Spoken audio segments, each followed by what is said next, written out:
Welcome to another episode of Uncovered with Jarrod Kimber and Bharat Sundarasan.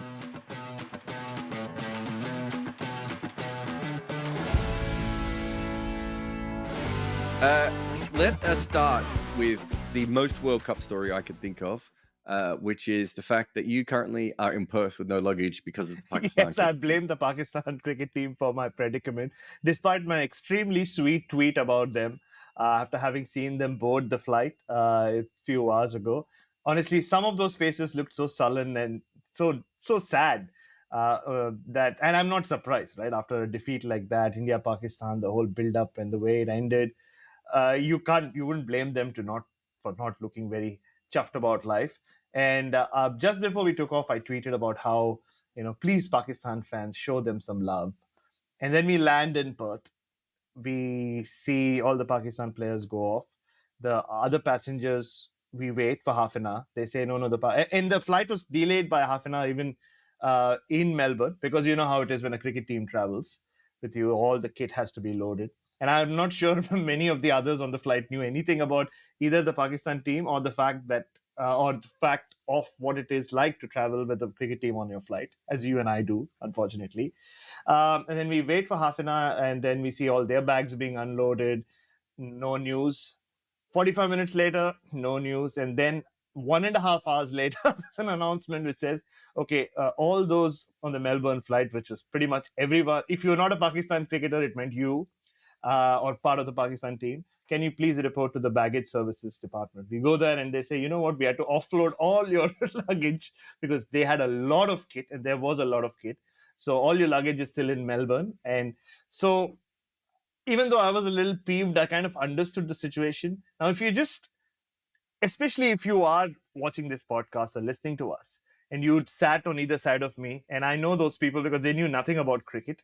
The lady to my right actually took a picture of someone and said, my daughter said he's really famous, Virat Kohli. And especially on... I thought you meant you. No. I think she wanted a selfie with me, but that's because she listens to Uncovered and watches me somewhere, I guess. But so if you were them, you would not really get it, right? Like, why should our luggage be left behind because some random cricket team is on our flight? So, but that's the reality. That's what has happened, which means that I'm without anything, no brush, no hair dryer, clothes. Well, that's another question altogether. But I can't wear somebody else's clothes. If there are no animals on it, I won't wear them. So it's a tough challenge, and Pakistan might have lost a large section of their fans in Perth because of what's happened today. It's not your fault, but it has happened. Most importantly for us, you don't have your microphone. So if anyone's like, he doesn't sound as good today, well, sorry, we tried. I don't think people understand how much stuff cricket teams travel with now. It's not just the kit bags. So when was the last time you did a tour of the West Indies? The tour of the West Indies, 2017. Okay. So I reckon around that time, if you ever had to get on a flight with any of the teams, you would know what I'm talking about. Before then, it was cricket bags, right? Yeah. Which was still a problem for West Indies, airports, for West Indies planes, for, everything that's going on. Now it's because it's all the computer screens, It's all the fitness stuff, and, the ridiculous social media backgrounds and everything else they travel with. It's almost impossible to get a plane at the same time in the West Indies as a cricket team and actually turn up at the other end with any of the stuff that you're supposed to have. So much so that when I was with St. Lucia in 2018, we even had to pick which stuff would go on the plane and which stuff wouldn't, right? So it was like we had to pick our cricket gear and then offload anything else, like our clothes and everything else. So everyone's going through their stuff. So you got, David Warner going through, putting his undies in his cricket kit so we can get the stuff on the plane. And so it's a huge thing. From there, though, everything has been smooth for you for the last couple of days just to get to the India-Pakistan game, right? Yes, but, my day today has been as topsy-turvy as the game last night. Because my original flight to Perth was at 6:20, and I had a crazy day prior to that. So I was running on 3 hours sleep over the previous 2 days. So I went to bed. I think I forgot to put the alarm at 2 a.m. I was supposed to wake up at 4. I wake up and it's sunlight. It's 8 a.m. So my flight's long gone. So I did start off on a great note. So I somehow scrambled and found myself a ticket, a very expensive ticket, which I hope it gets reimbursed. And it was around 12:30. Then I rock up at the airport. The entire Indian team is there, and it was great because there were a lot of lovely reunions. I hadn't seen a lot of them in a long time. I saw Virat Kohli. I just said hello, and he still looked. I mean, he shook my hand, just smiled, and just we had a little quick chat. But he still looked quite like he did last evening. Like he couldn't believe what he had done, or he couldn't believe anyone could have done what he'd done.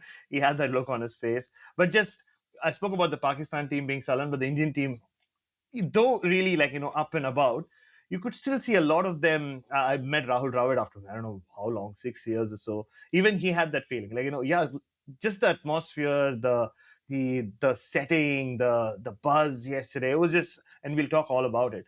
But just being there itself was so special that the win was great. But it was already a win even before Virat Kohli did what he did and Ashwin finally hitting the winning runs. So that's the feeling I got just by looking at the Indian team. They looked in a very good days, happy days, while the Pakistanis just looked in a days that they really wanted to shake off. Like they were very happy to leave Melbourne and reach a new city. That's the feeling I got. And so at that point, my day was looking pretty okay. I was happy, meeting these people after a long time. Then the luggage thing happened, but I did get to India, Pakistan on time. Wow, well done there. So the actual game, it was really interesting. 99.94 did a spaces afterwards, and Atif Nawaz joined Nikesh from India on 99.94 to have the show. And they brought me on, and I was, as you can imagine, I was on my third rewrite by that stage. So I said, I will come onto the spaces. I will talk as quickly as possible, and I talk pretty quickly at the best of times, and then move on.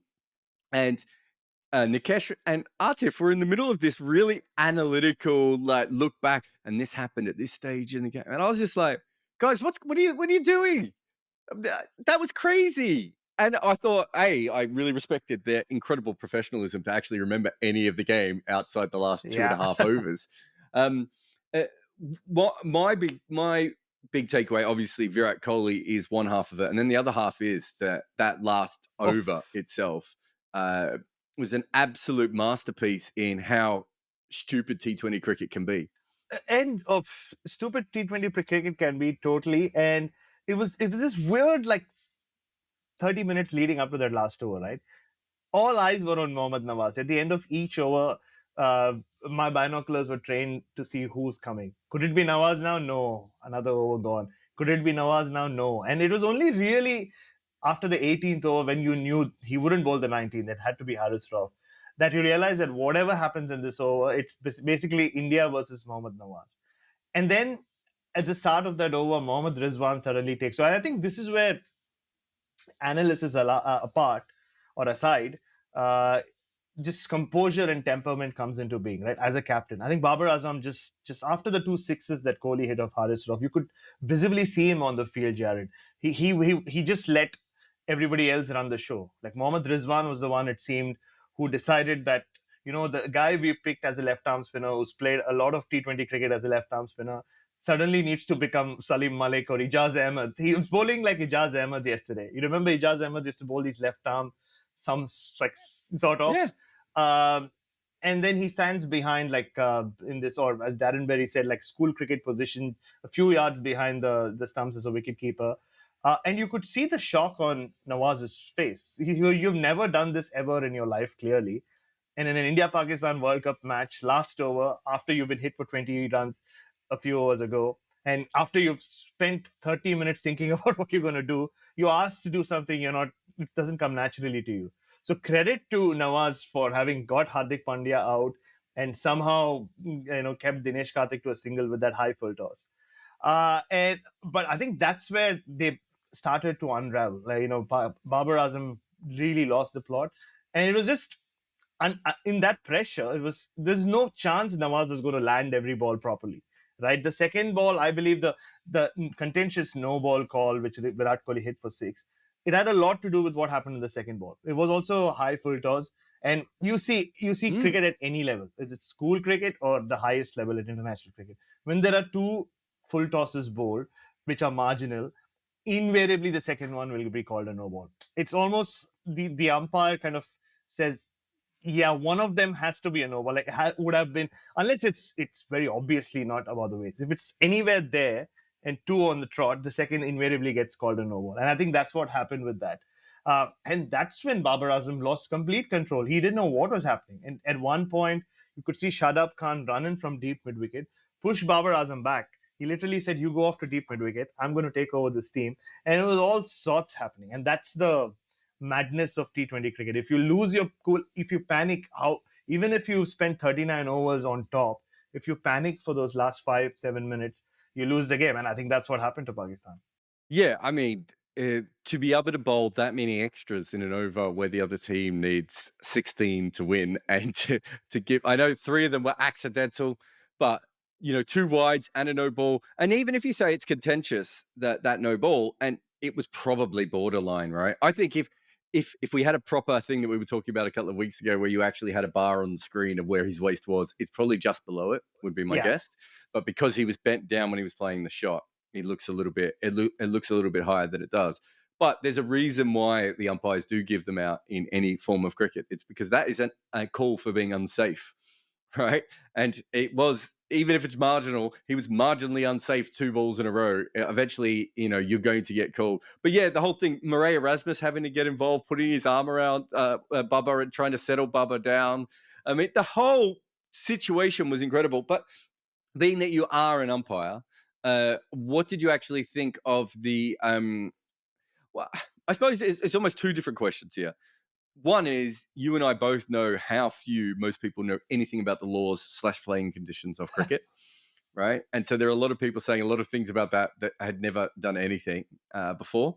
And then the other side of it is that it does seem a unfair penalty, but having a dead ball and not having a ball bowl someone and then ricochet off the stumps and go for 3 runs. But as I said to the Pakistani fans and a few neutral fans who were asking about it as well, I get what you're saying, but if you don't want things like that to happen, don't bowl waist high full tosses in pressure situations. So you should be penalized on that particular ball. And it was just that they were penalized in a freak decision.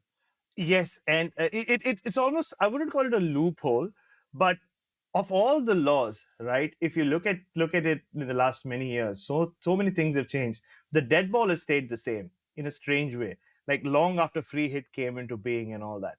So as a result, and I think again, it's a freak situation, right? How often does the ball hit the stumps of a free hit? I mean, I'm not saying he was the first batter to be clean bowled of a free hit, but how often does it go so far past third man? And like, I think again it goes back to the Pakistani panic I spoke about. Nawaz started celebrating. Shaheen Afridi just stood there. The ball just went past him. Everybody else was just like, oh, Dinesh Karthik is the one who ran and like got Virat Kohli to start running. Even Virat Kohli was in shock. Like, ball hits stumps, you just kind of, everybody just freezes for a second. Right? It's just natural, free hit or not, especially in that situation. But that's the thing. What I was saying about the dead ball is like, yeah, but once it's a free hit, you can't be out. So whatever happens, it's not dead till the ball is in play. And the ball is in play well after the ball has hit the stumps and gone. If the players are running, it's still in play. I think that's what happened. Will it get a relook? I don't know. A lot of people felt it's unfair. It should not be. Then I know a lot of people who said, I know that's the law, but maybe someone should change it. That's a fair argument. Maybe someone needs to look at it. If you get bowled, but when you change it, it's no different than the hundreds of times in a T20 game when we have a free hit and someone mishits it out to a fielder and they run 2. Exactly. It's caught, right? And so I do think in that perspective, it's just that in this case, it rebounded to a weird. And look, there's a few things. That's obviously one of them. There's also the zombie ball thing, which, from what I can tell, Zura Ganguly recently went into an ICC meeting and basically recounted my entire YouTube video on it. Which, for those of you who don't know, which is when there was a waist-high ball that wasn't called as a no ball. Curtis Campher caught it at deep mid-wicket. The player stopped because there was a catch, and then Curtis Campher ran them out, right? So that is... Go and have a look at my video. If me and Bharat get into that, we will both disappear up each other's arseholes. But and then the third one, of course, is when an LBW is given out and it's not out. and the ball goes away for 4, whether it's been hit or it's gone for leg byes or whatever, and you don't get the runs because once it's given out, the ball gets dead. There's a couple of weird little loopholes in the game that come through that we've only really. I mean, think about the changing of the laws for the batter to always be on strike even after they've crossed in the air, right? That only changed because Fraser Stewart was asked by the 100 people what was the law that he'd love to get in that the MCC wouldn't do yet, and he said that. Trent Woodhill heard it and straight away was like, yeah, why are we penalizing the bowler for getting a wicket, right? But the reason that's a big deal is because that happens in T20 cricket way more than it ever did in Test cricket. It even happens more in one-day cricket. So we're learning little loopholes just because we're playing so much T20 cricket, and there are all these unique things happening. And what we saw last night was another unique thing. I've been trying to think about any system, though, that could have fixed it, and I'm not sure there is an obvious one. There isn't. I think we'll just have to. It will be a reactive thing. I mean, these kind of things will happen. Like I said, after yesterday, and it has to happen in a high-profile match as well. Or if not in a high-profile match, it has to happen at a crunch time, like something in the last over. And I mean, it helped that it was India-Pakistan in front of 93,000 at the MCG. But even if it was some other game in the World Cup, if it happens in the third over, will people really talk so much about it? Maybe not. But I think that's it. So we'll just keep finding out these loopholes. And that's the whole thing when you go to umpiring seminars and workshops, you find out so many things, like little things which obviously aren't mentioned very obviously or very precisely in the law book, right? It's how you interpret the law. That's how any law works, especially in cricket and especially with umpiring. So a lot of them are just situational or based on unique situations you face when you're out there. I think that's what really happened. I mean, we don't even need to get into the overthrow the rule in the 2019 final, but honestly, that's what it happened because it happened in that kind of scenario. I'm sure it happened many other times in other scenarios where people didn't speak about it or didn't take notice. I think that's how cricket is as a sport. And like you said, Jarrod, like more and more we'll see these things prop up. And then, people react to them very strongly and say, this is unfair, that is fair. But yeah, and then maybe there will be more changes that will be brought about. But trust me, there are hundreds of loopholes which will take place, which, as an umpire, you're always told. You mug up the law book, you know it inside out. But when you're out there, just that you should know it so well that it's just muscle memory. But you're reacting to what's happening out there. And that's the first, I think, the golden rule of being an umpire. And on that note, the whole thing of the ball going up and not as an umpire, not having to worry about batters crossing is such a big relief. And honestly, because if you're umpiring at a lower grade where there's no third umpires and all that, if someone has hit a ball high up and it's, say I'm at square leg, right? And I'm looking there to see if deep backward square leg has taken the catch or not. How am I expected to, keep an eye on the runners? Or how is that umpire expected to keep? And there are times you're the only umpire on the field. The leg umpire is like the coach of the batting team and school level or lower level. So what do you do at that point? You can't have 4 eyes, right? So I think it's a great rule. And I've spoken to a lot of umpires who are so pleased that that's been taken away. Just on your thing about things happening in big games, I'm pretty sure, I can't remember what year it was, but there was a record, one of the fastest first-class hundreds ever made. It might have been the fastest at Sheffield Shield, was by David Hookes against Victoria. And in that innings, they started putting out all the players on the boundary at one stage. And so David Hookes hit the ball out to the boundary riders, but was running 2, but an intentional 1 short, right? And I think that game happens I think it's early 80s, right?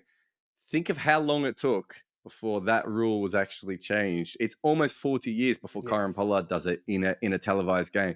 A lot of people in between had taken advantage of that. I've seen people do it in club cricket and everywhere else. So you're right. And it's the same with the Ashwin. It's like the first person ever to retire out tactically. No, here's all the other times that we have people who've retired out tactically. Anyway, we'll have a break now. And after the break, we'll talk a little bit more about that game and just some of the other things that we've noticed so far in this World Cup. You're listening to Uncovered on the 99.94 network.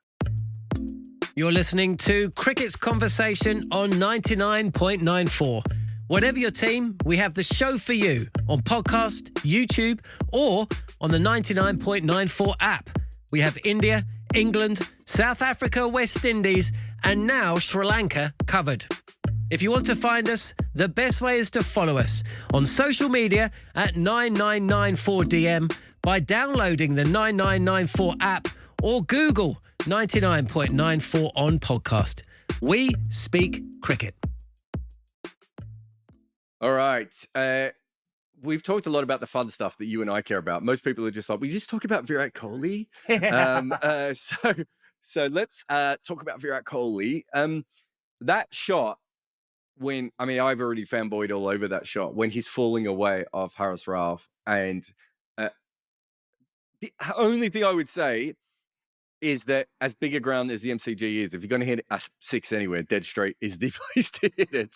But in every other way, that is a remarkable shot. And also from a tactical point of view, I was thinking he was going to flip it off his hip and try and get the ball around the corner to a fine leg. So the fact that he stood and delivered, that felt like kind of more old school Kohli that we haven't really seen in a little while.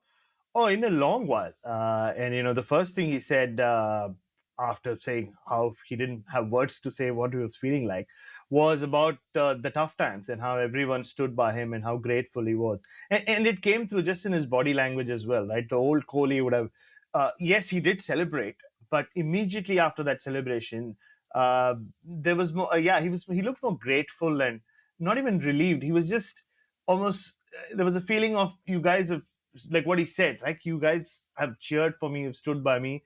It's almost like this is for you. It is the feeling I got. And I've seen enough of Virat Kohli making runs and celebrating. Yeah, that too on Australian soil. But that was just different. And which goes back to the shot you described. It was a slower ball as well. So he had to generate all the speed to hit it, towards one of the shorter boundaries, you would say, the MCG. But he cleared it by a huge distance. But it was a percentage shot, though, right? I think he picked it, and they had been trying to play the horizontal bat shot few times and missing off Haris Rauf.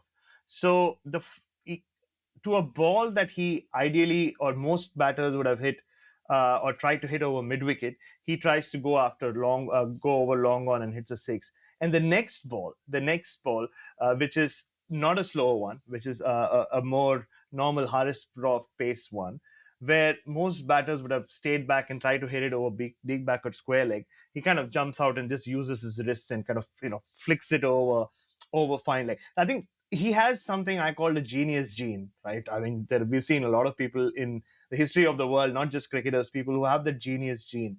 And when that kind of, he kind of switches that button, right? He does things that only he can. I think that's why he's so special. I think a lot of them have had it. And I heard someone say yesterday about how he's a lot more like Brian Lara than he is Sachin Tendulkar. And that was a very interesting point for me. Brian Lara could do it, right? He would play these shots to balls that nobody else could have played that shot to. And I think that really stands out about Virat Kohli. I'm not saying Tendulkar couldn't do it, but these two just have that extra genius gene in them. And that's what really came through. And also, if you think about it, Jarrod, this innings has come at a time when he's been struggling. In this very innings, he was struggling, right? For the first 10, 11 overs of that Indian innings, he never got rhythm. He never got going. It was only that six of Mohammad Nawaz that got him going. And it's not come during one of his dream runs. He's played some remarkable innings in all formats. We all know that. But most of them have come when he's been in that purple patch, either at the start of a purple patch, in the middle of a purple patch, or like that purple patch which felt like it would never end. But for him to do that in an India-Pakistan match, 93,000 people, for the first time in a long time, something which was built up so much, actually, proving to be special as an event, as a spectacle and all that. India in deep strife. Virat Kohli in deep strife for the first 10, 11 overs of that innings. To then do what he did, I think is why this could well be the greatest white ball innings he's played. And there are so many we can pick from. 50 over cricket and 20 over cricket. And I think if you just put all of that together, I would like to believe that this was the best white ball innings I've ever seen Virat Kohli play. Right up there with some of the best white ball innings any Indian batter has ever played. Mm. It's Yeah, it's really interesting. I saw all these people going, "Oh, he's got the clutch gene," and as well, like the genius gene. I'll give you the clutch gene. I'm just like, yeah, generally the best players are going to be the best in the clutch situation because they're also the best in the non-clutch situation. This whole Yeah. idea that people don't do that, and even let's just say he is finished, right? As the Virat we once knew, right? Yeah. We've seen with Dhoni that Dhoni is still. I mean, you know Dhoni more than anyone else. He's clearly not the Dhoni he was, right? But we've still seen Dhoni be able to do that. He still has the ability to read the game. On that particular pitch, I think even learning how to time the ball correctly is a huge thing because people just couldn't work out that pitch at all. I thought the whole thing was just it was a marvel. It was great because he basically he said afterwards, didn't he, that he thought it was impossible.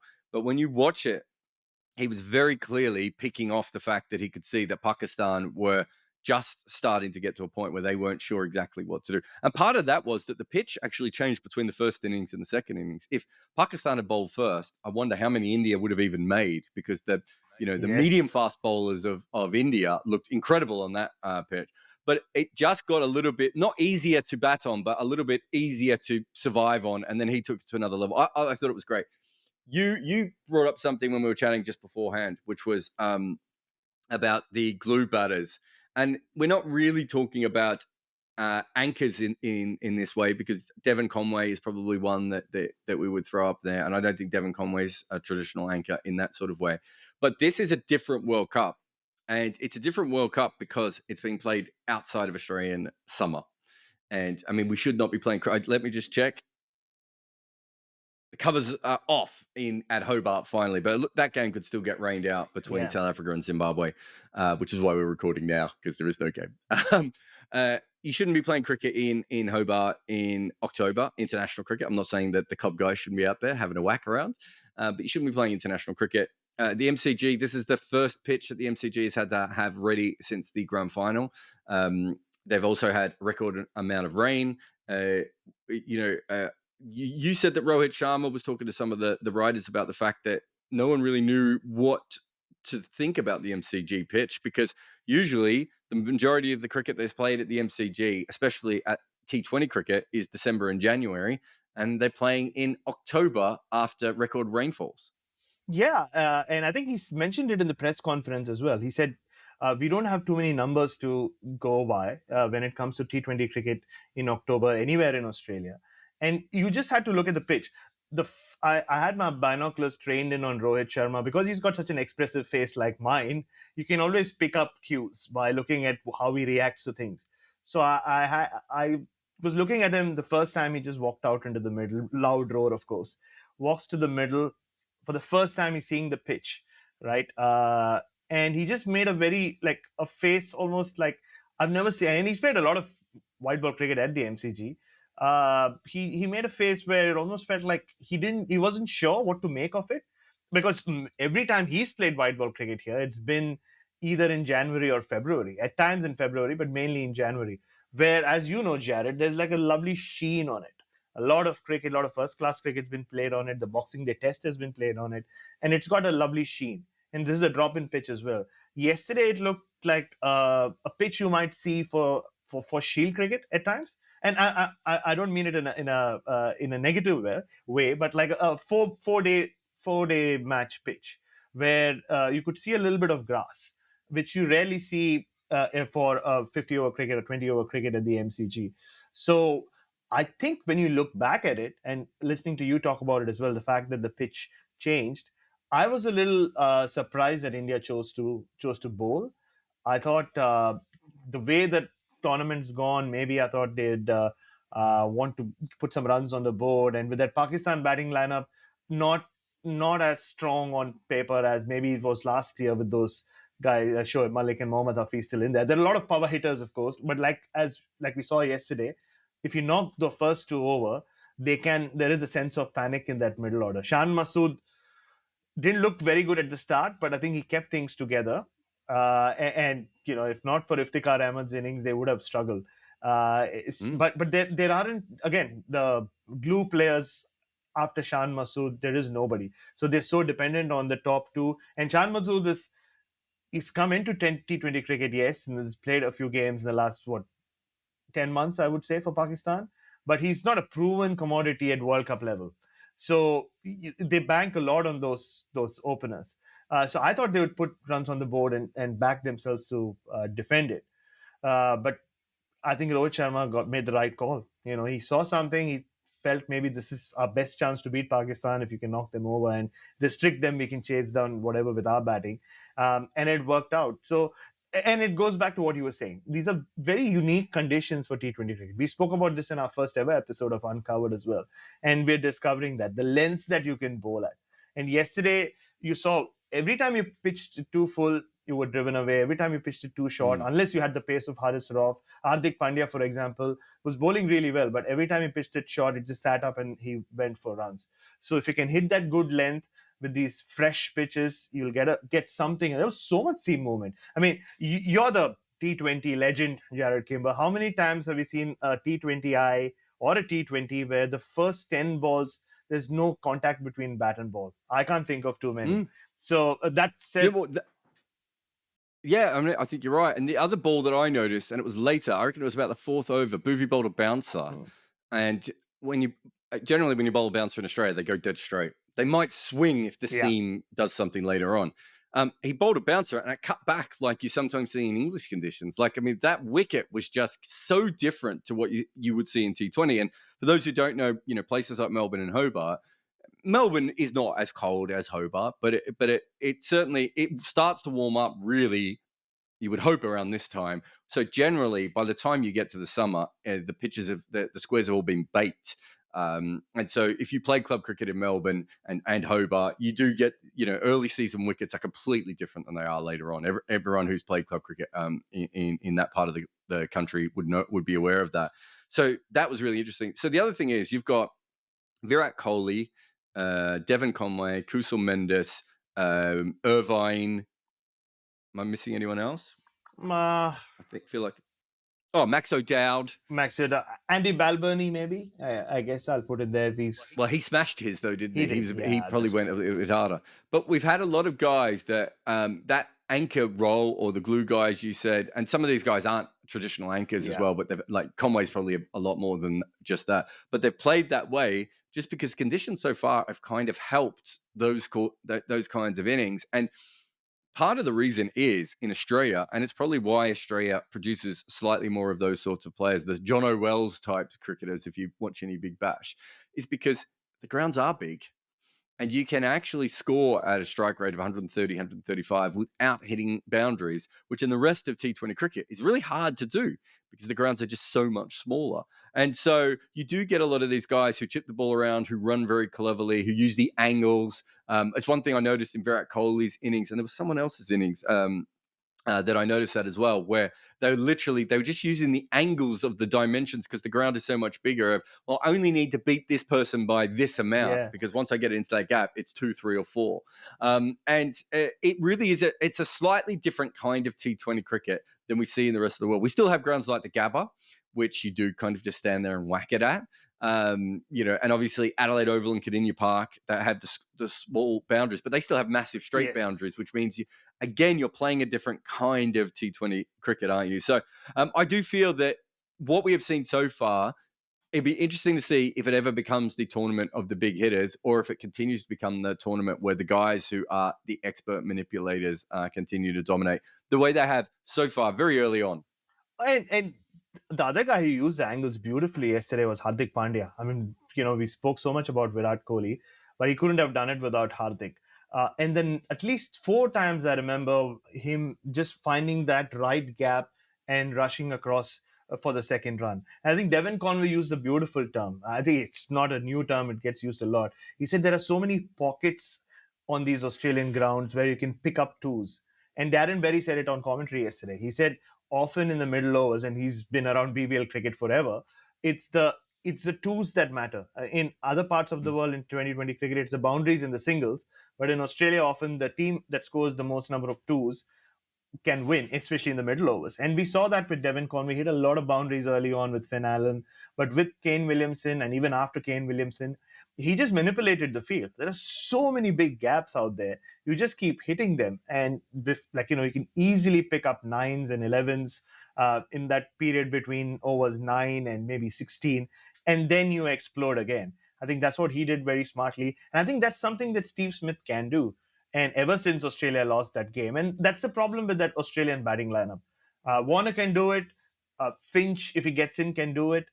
Maxwell can do it, but is that the role he's been given? So if you've decided Steve Smith's not playing, and Andrew McDonald has said, yeah, our power hitters are also batters, so they have a lot of other skills as well, which is absolutely fair. But who's the guy who's doing that?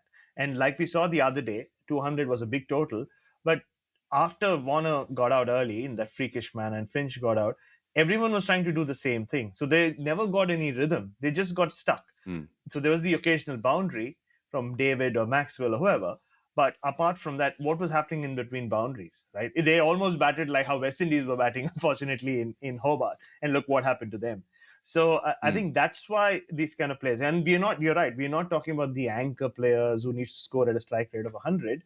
A smart player like Steve Smith or Virat Kohli yesterday, he started slowly, but he picked it up and he hit a lot of boundaries towards the end. Even like the period where his strike rate was really increasing and improving, it was while he was hitting those 2s and 3s. And I think that's going to be, for me, the theme of the tournament. And it goes back to the fact that, like Rohit Sharma said, and like we have been saying, these are unknown conditions. T20 cricket in October, we are learning on the go, and they are learning on the go as well. Yeah, I think the whole thing's quite interesting. It'd be whether it changes back and whether different grounds. I mean, that's the other thing people keep saying. Oh, what's it going to do in Australia? Australia isn't a uniform place, right? Like, even Geelong to Melbourne, Kardinia Park is a completely different surface than the MCG is, even though that they're an hour away from each other. Not to mention that the playing dimensions. But yeah, when I worked for the Melbourne Stars, that was one of the big things I said, because we had a lot of boundary hitters in our side. So, we had Stoinis and Maxwell, and Maddinson and a few different players. And I kept saying, look, that's great. They're going to get their boundaries anyway.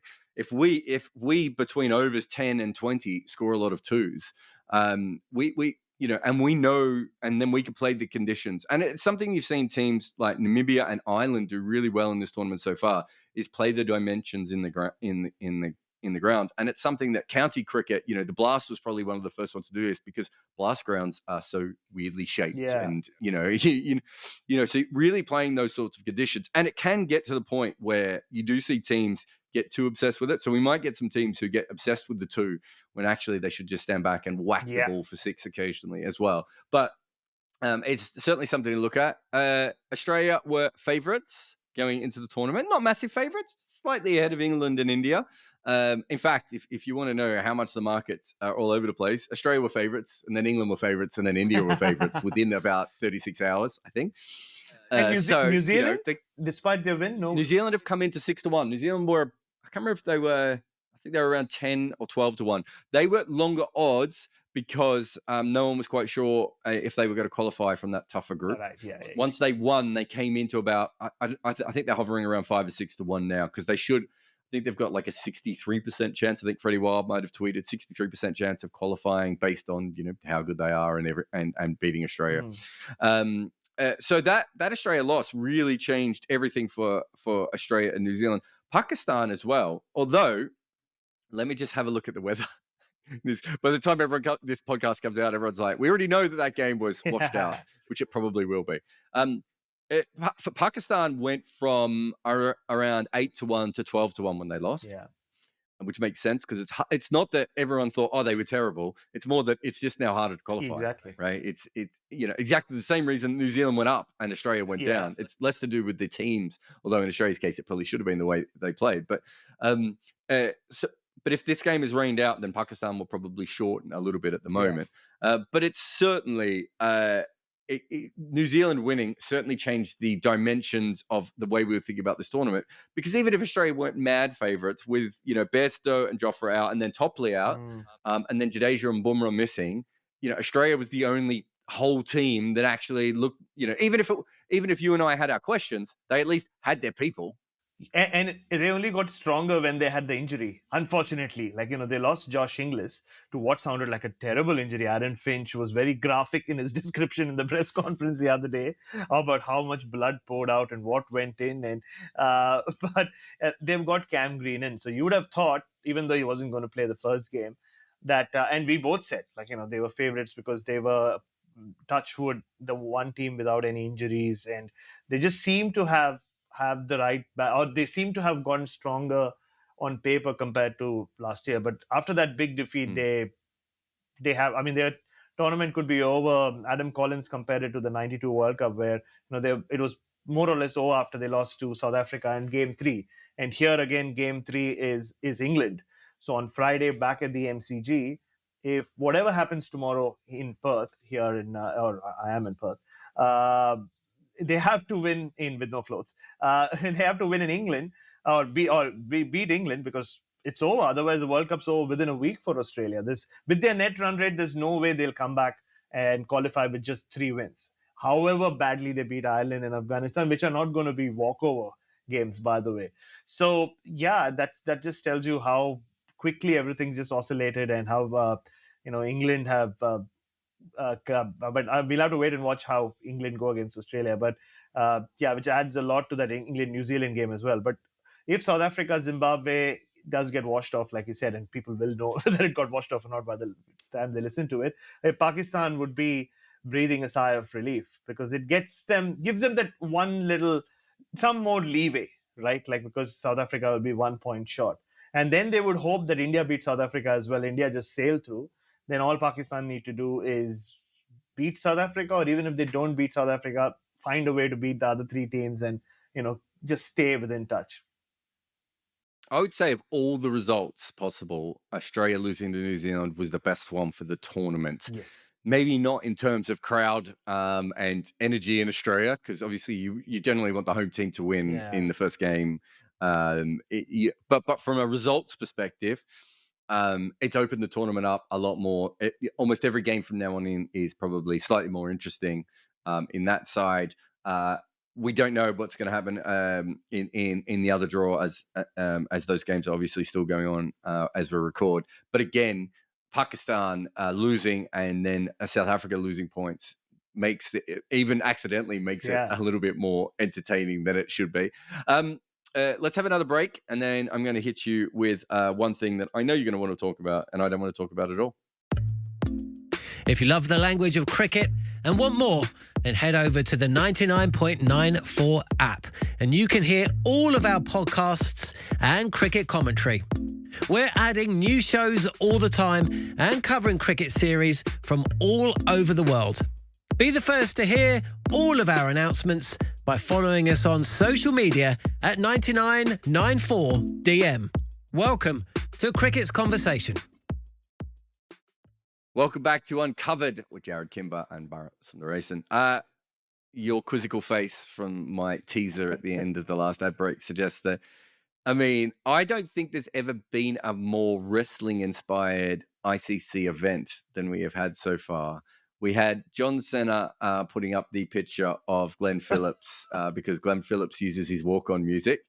And then we had Dwayne "The Rock" Johnson doing a shameless like promotion of a cricket tournament he doesn't care anything about at all, just to flog his movie, which isn't doing particularly well in Rotten Tomato reviews last time I checked.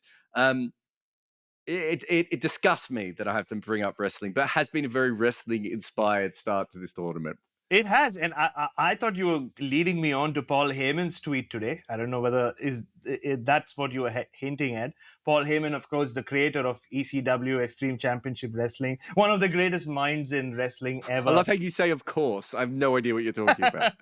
No, and Paul Heyman is supposed to be the brains, the guy with the Javed Miandad of wrestling, I would call him.